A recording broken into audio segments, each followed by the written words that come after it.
The soft spring sunlight streamed into the hospital room. In the white room filled with the smell of disinfectant, I held my mother's hand as it grew colder. At 11 years old, I couldn't fully grasp the gravity of what was happening before me. But I could painfully sense one thing: the strength in my mother's hand was fading day by day. My name is Sally, and I'm 37 years old. This is a story of how the bonds within a family unraveled and how new strength was discovered. Before my mother fell ill, we were an ordinary family, blessed with simple but certain happiness. My father, Kevin, worked earnestly as an office worker at a mid-sized trading company, while my mother, Cheryl, was a homemaker who took care of the household. We didn't indulge in luxury, but every weekend we always went out as a family. It was our tradition to take our old car on drives to the nearby countryside. As my father drove, he would always play nostalgic pop songs. Whenever Billy Joel's "Just the Way You Are" came on, my mother would sing along joyfully, though often off-key. From the back seat, I secretly cherished the sight of my parents like that. Sometimes we'd stop by a diner where I would order my favorite omelet. My mother would say, "Let me have a taste of yours too, Sally, and take a bite from my plate." These small joys were part of our everyday life. The change began during the winter of my 4th grade. My mother suddenly tripped and fell on the stairs. She laughed it off as nothing serious, but after that she started to get sick more frequently. At first we thought it was just fatigue. But as her hospital visits increased and late-night whispered phone calls continued, things started to feel different. My father's expression grew darker with each passing day, and our weekend drives became less frequent.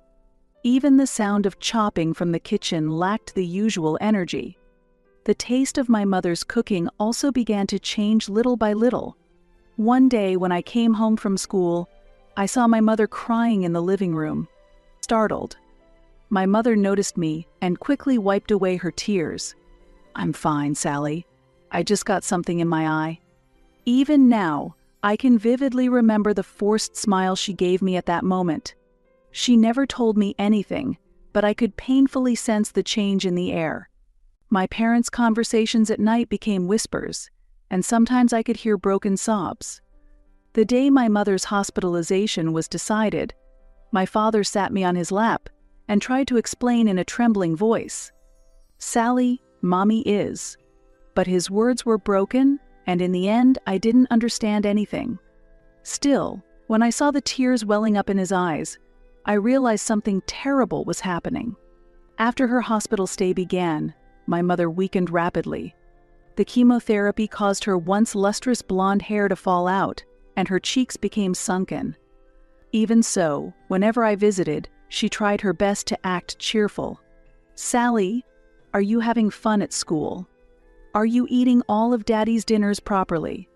I tried to answer with a bright voice, but sometimes my voice trembled. And then, that Tuesday night came. In the sterile air of the white hospital room, the sound of the heart monitor was the only thing breaking the silence. "Mommy, wake up." No matter how many times I called out, my mother never answered. My father held me tightly, and I could feel his shoulders trembling. Around us, nurses moved frantically, but the scene blurred and faded in my vision. It felt like I was trapped in a bad dream, but this was reality. The funeral was held at a church near my mother's family home. One after another, people in black clothing came to pay their respects, and I repeated my thanks mechanically. In the flickering candlelight, my mother's portrait was the only thing smiling gently. After my mother's death, the shape of our family changed drastically. My father immersed himself in work, and his time at home dwindled significantly. I often ate dinner alone in an empty house after coming back from school. Sitting before frozen meals heated in the microwave, I would sometimes remember my mother's homemade dishes and start crying.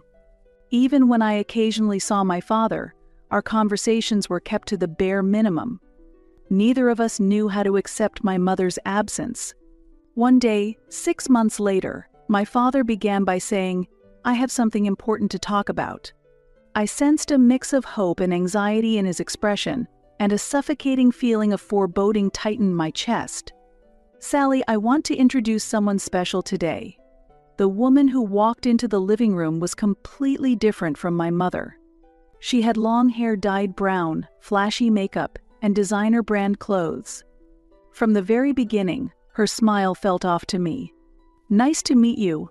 I'm Millie," she said in a sickly sweet voice as she approached me. "Your father has told me a lot about you, Sally. From now on, we'll all become a new family together, okay?" At those words, something inside me froze. The way she seemed to so easily replace my mother made me feel an indescribable anger.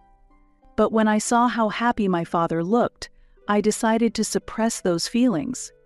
After that, everything progressed rapidly. Millie and my father began going on frequent dates, acting like a young couple, and within just 3 months they decided to get married. The day my father informed me of their decision, something inside me froze again. "I've decided to marry Millie," he said, his voice brimming with excitement. It had only been 6 months since my mother passed away. In that short period of time, my father was trying to turn a new page in his life. "I'm against it." The words burst out of my mouth in a harsher tone than I had expected. My father's expression darkened. "Why? Millie is a wonderful person. She truly cares about you too," he said. But I still didn't understand her as a person. It was too soon. I wasn't ready to welcome a new woman into a house that still carried my mother's warmth. "Have you forgotten about Mom?" When I threw those words at him, a deep sadness appeared on my father's face. "Of course not." "But we have to keep living," he said quietly. The weight of his words pierced my heart. That night, I cried in my room. In the photo frame, my mother was smiling gently, as always. If she were alive, what would she say? Thinking about that, I eventually fell asleep. "Sally, your father has the right to be happy too, doesn't he?" One day, Millie said those words to me. Behind them, I felt an unspoken pressure saying, "Don't get in the way." That night, I faced my father and took a deep breath. "I'll try to accept Millie," I said. It took more courage than I had imagined to say those words. But seeing my father's happy face, I was convinced it was the right decision. It wasn't an easy choice, that's for sure. However, there are times when you have to suppress your own feelings and choose the happiness of someone you care about. Perhaps this is what it means to grow up. The wedding was held at a luxury hotel, just as Millie had wished. Dressed in a pure white wedding gown, Millie was undeniably beautiful, but every time I looked at her, I couldn't help but feel the stark differences between her and my mother. I forced a smile as I attended the ceremony as a bridesmaid. Throughout the entire ceremony, my mother's photo was never once displayed on the altar. The new life that followed was more painful than I had imagined. Millie began changing things in the house one by one. The older, homey furniture was entirely replaced with modern pieces, and the wallpaper was redone in bright tones. My mother's keepsakes were quietly moved to the storage room. "Outdated things aren't necessary for a new family," Millie said, packing away my mother's cherished items into cardboard boxes. My father just stood by in silence. One rainy day, I secretly peeked into the storage room. From a dusty cardboard box, I found an old recipe notebook. Flipping through the pages written in my mother's delicate handwriting, I saw the recipe for the omelet I had always loved. In the margin, there was a note that read, "Happy birthday, Sally." Tracing the words blurred by my tears, I let myself sink into memories of my mother. Her figure standing in the kitchen, her gentle hands holding a knife, her smile as she let me taste the food. These were treasures only I could understand, something Millie could never replace. That night, I secretly brought the recipe notebook to my room. It might have been a small act of defiance, but I wanted to protect even a small piece of my mother's warmth. After that, I began secretly taking some of my mother's belongings from the storage room. I hid her photo in my room, placing it where I could see it, and at night I would quietly talk to her. "Mom, what should I do?" There was no response, but my mother in the photo smiled gently. Not long after the wedding, my father and Millie had a baby boy named Derek. By then, I had turned 12. The arrival of this tiny new life stirred complex emotions within me. Derek was an adorable baby, with round eyes and chubby cheeks. Occasionally, he would make expressions that reminded me of my mother. In those moments, I felt a strange mix of emotions. This child was undoubtedly my brother, but he had no blood connection to my mother. After Derek was born, Millie's attitude became even more domineering. "Now we can finally be a real family," she said. Behind those words, I sensed her intent to exclude me. Even so, I tried my best to be kind to Derek. I read him picture books and took him to the park. I couldn't bring myself to direct hatred toward his innocent smile. However, Millie didn't seem pleased with the bond I was forming with Derek. She did everything she could to alienate me from the family. She spread rumors among relatives, claiming I had mental issues or lacked social skills. My father believed her words, and I gradually became isolated. One day, I discovered that cash was missing from my desk drawer. At a family gathering, Millie brought up my so-called shoplifting habit with a concerned tone. "Lately, money keeps disappearing from the house." Millie trailed off, but I'm sure there must be a reason. Teenagers often have troubles they can't share with anyone. I desperately denied her accusations, but Millie's performance was flawless. With tears in her eyes, Millie pleaded, "I'm truly worried about you." Her performance drew sympathetic looks from our relatives. Afterward, strange phone calls started coming from school. They claimed that stationery with other students' names had been found among my belongings. I had never put them there. My father didn't scold me, but his eyes reflected deep disappointment. "I want to believe you." Those words hurt me even more deeply. Later, I accidentally caught Millie sneaking into my room. She was trying to put something into my desk drawer. In that moment, everything made sense, but I knew no one would believe my words. Derek's presence was the only thing that kept me barely sane. Every time his innocent smile saved me, I struggled desperately not to lose myself. Even so, Millie couldn't stand that. "Don't make Derek uneasy. Being around someone like you is a bad influence," she repeated. Millie did everything she could to sever my connection with Derek. My isolation deepened day by day. I had no one to talk to, and no one believed me. It felt like being trapped in a deep well. Eventually, I began avoiding being at home. In middle school, I spent my afternoons at the library. In high school, I threw myself into a part-time job at a cafe. When I went to college, I left home. Millie mocked me, saying, "What an emotional child," but my resolve was already firm. I refused financial support from my father and supported myself with scholarships and part-time jobs. Living alone was challenging, but it was liberating. I was able to decorate my room exactly as I wanted, without anyone interfering. As time passed, I got a job at an advertising agency. I kept my interactions with my parents to a minimum. I only gave updates on my life once every few years.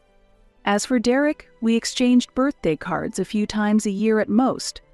Then, when I turned 30, I met Benton. I met him through work. His family had achieved great success in real estate development and owned numerous properties in the city. At one point, I was assigned to an advertising project for his real estate company. As we had more meetings, the distance between us naturally narrowed. Benton had a unique sense of warmth and acceptance. Even when I became overly meticulous from nerves, he gently said, "You don't need to be so tense." Those words gradually helped me let my guard down. When we started thinking about marriage, I decided to share my past with him. I told him about the conflict with my stepmother, the estrangement from my father, and the emotional wounds that still hadn't healed. After I finished, Benton held my hand gently after a long silence. "That must have been hard for you." At those words, tears spilled from my eyes. "But despite everything, you've made it this far on your own." That strength of yours is what I think drew me to you." As he said that, Benton hugged me. After we got married, Benton never pressured me to take on household chores. Don't push yourself. Just take it one step at a time.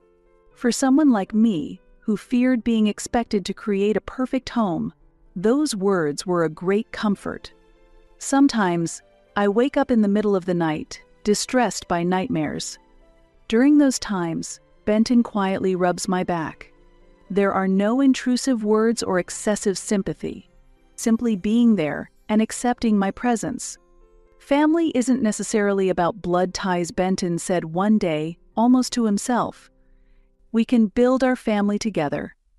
I want it to be a place where your heart can find peace." Those words made me feel as if a burden I had carried for years had slightly lifted. Benton never blamed me for my fragile heart. Instead, he gently embraced it, giving me the time I needed to heal. Sometimes I still get overwhelmed thinking about my childhood home. But Benton's words, "Take things at your own pace," give me the courage to move forward little by little. One day, a phone call from my father changed everything. "Sally, it's been a while.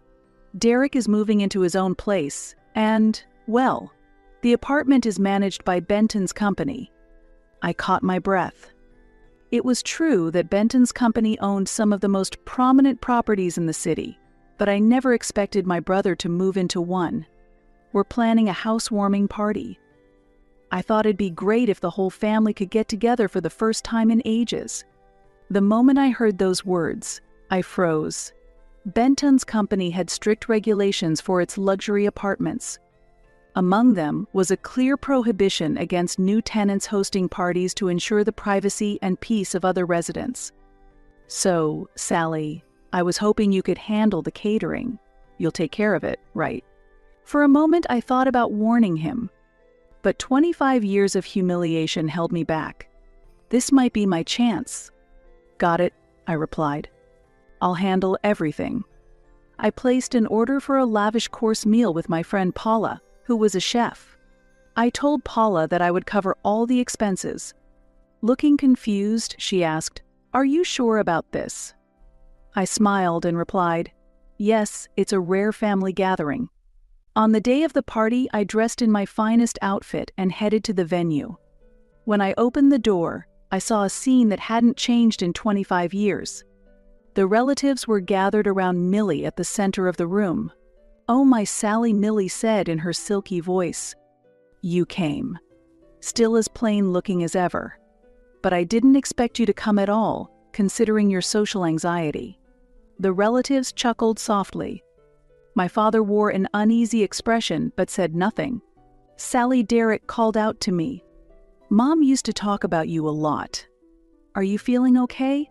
I heard you've been struggling with mental health, and that you're not great with people." I smiled quietly.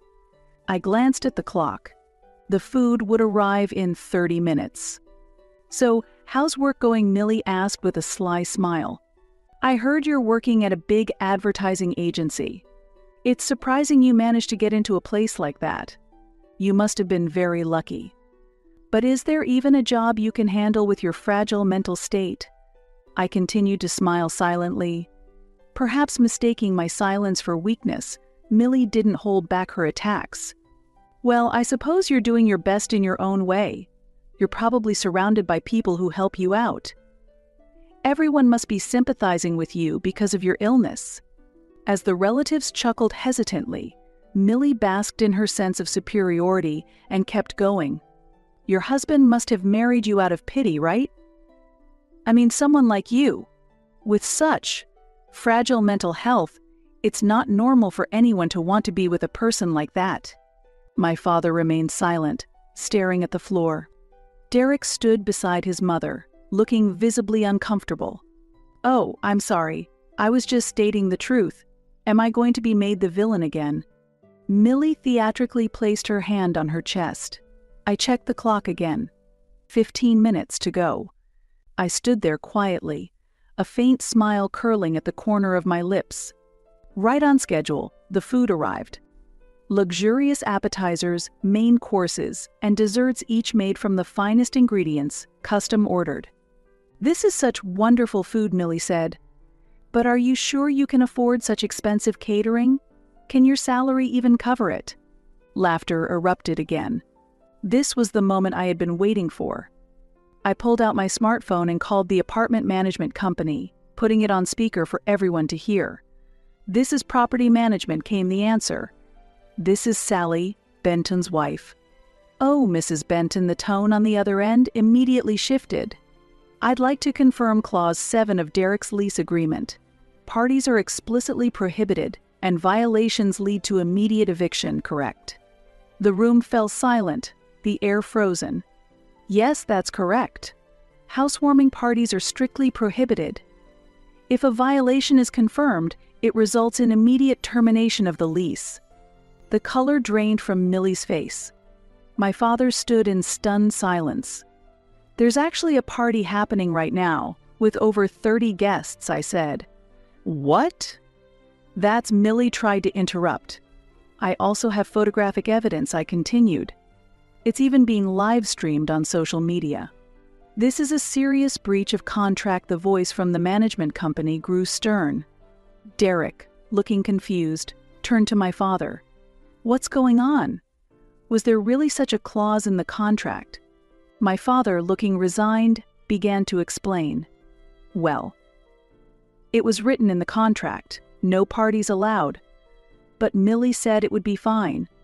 Mom Derek's voice now carried a tone of anger. "Why didn't you check? You've jeopardized my lease agreement." Millie's expression shifted dramatically. "It's fine. Sally's husband manages the property, doesn't he? You're the wife of the owner. You can do something about this. It's just a family gathering." "This isn't merely a family matter," I said. "It's a matter of a formal lease agreement." My father looked at us with a confused expression. "Sally, why have you become so cold?" "The one who's cold is you, Dad," I replied, struggling to keep my emotions in check. "Ever since Mom passed away, you've never once thought about how I felt. And now you call this a family." Millie protested vehemently. "You have no idea how much we've struggled. Just because I'm not your real mother, you treat your stepmother so cruelly." At that moment, the doorbell rang. When I opened the door, it was Benton. He pulled out his phone. "Well then, I'll have to notify the police. This is a breach of contract." The atmosphere froze. My father, pale-faced, stared at Millie, while Millie trembled with anger. "Sally, please," my father pleaded, looking at me with desperate eyes. "Just this once. Can't you let it go?" I shook my head. "Rules are rules. There can be no exceptions." In the end, the party was canceled. The relatives who had gathered left with dissatisfaction written all over their faces, while Millie sobbed hysterically. Although the police were called, they confirmed that it was a civil matter to be resolved in court, and nothing more happened that day. However, the act of involving the police undoubtedly served as a stern warning to them. That evening, I received a long email from my father. "Dear Sally, today's events may have left a permanent scar on our relationship as father and daughter. I understand your decision, but as a parent, I am deeply saddened. Millie has tried to accept you as her daughter, yet you continue to hurt her. Enough is enough. Please stop trampling on our hearts any further. If it means cutting ties with you, I have no choice but to side with Millie. Goodbye." Dad. I read that email over and over again. I felt sad, but I had no regrets. "It's over," I told Benton. He silently embraced me. In the end, the apartment lease was voided due to the contract violation. Later, Derek visited me at my office. "Sally, I'm really sorry. I had read the contract properly, but Mom kept insisting it'll be fine and pushed through. You even found me a new place within my budget. I don't know how to thank you." "Don't worry about it," I replied. "Benton worked it out with the management company. But there's one thing I've realized," Derek continued with a serious expression. I'm done blindly trusting everything Mom says. For 25 years she kept isolating you, and I see now it's been the same pattern over and over. She always said, "Leave your sister alone, she's sick," but that was wrong too. Derek took my hand. "Things are going to be different from now on. I'm here for you. I won't let anyone hurt you again." Ironically, this incident strengthened the bond between me and my brother. 3 years have passed since then. I've had no contact with my father or Millie. Derek and I still talk occasionally, and he sometimes joins my family for meals. Through Derek, I've heard updates about our parents. Apparently, my father and Millie are moving toward divorce. The catalyst was the events at that party. It became clear that I was thriving in my career at the advertising agency and had never suffered from any mental illness. Benton's real estate business has also been very successful, and our reputation as a couple is highly regarded within the industry. When it became clear that Millie's rumors were all lies, the attitude of our relatives changed completely. My father began to deeply regret how, for 25 years, he had ignored his daughter's words and blindly followed his wife. "I believed everything you said." He reportedly said this during an argument with Millie. Millie still refuses to back down from her confident stance. But she has lost the trust of those around her and is now isolated. Ironically, she has ended up in the same position I once was. My father has contacted me several times. His messages are filled with apologies and pleas for reconciliation. But I find myself unable to respond. While I can forgive, I know we can never return to the relationship we once had. Blood ties do not necessarily guarantee love or understanding. Now, I have my own family. In these 3 years, Benton and I have been blessed with a daughter, Lily. She has brought new joy into my life. A photo of my mother is displayed prominently in our living room. Sometimes I tell Lily stories about her grandmother. Your grandma was a very kind person. When I say that, a warm feeling rises within me. Some bonds are lost while others are newly formed. That's what life is, I suppose. On weekends, I take Lily to visit my mother's grave. As I press my hands together in prayer, I speak to her in my heart. "Mom, I'm happy now. The love you taught me, I will pass it on to Lily." When the wind blows, the flowers on the grave gently sway. It feels as if my mother is nodding softly in approval. I have chosen to live facing forward. It wasn't an easy choice, but it is the right path for me.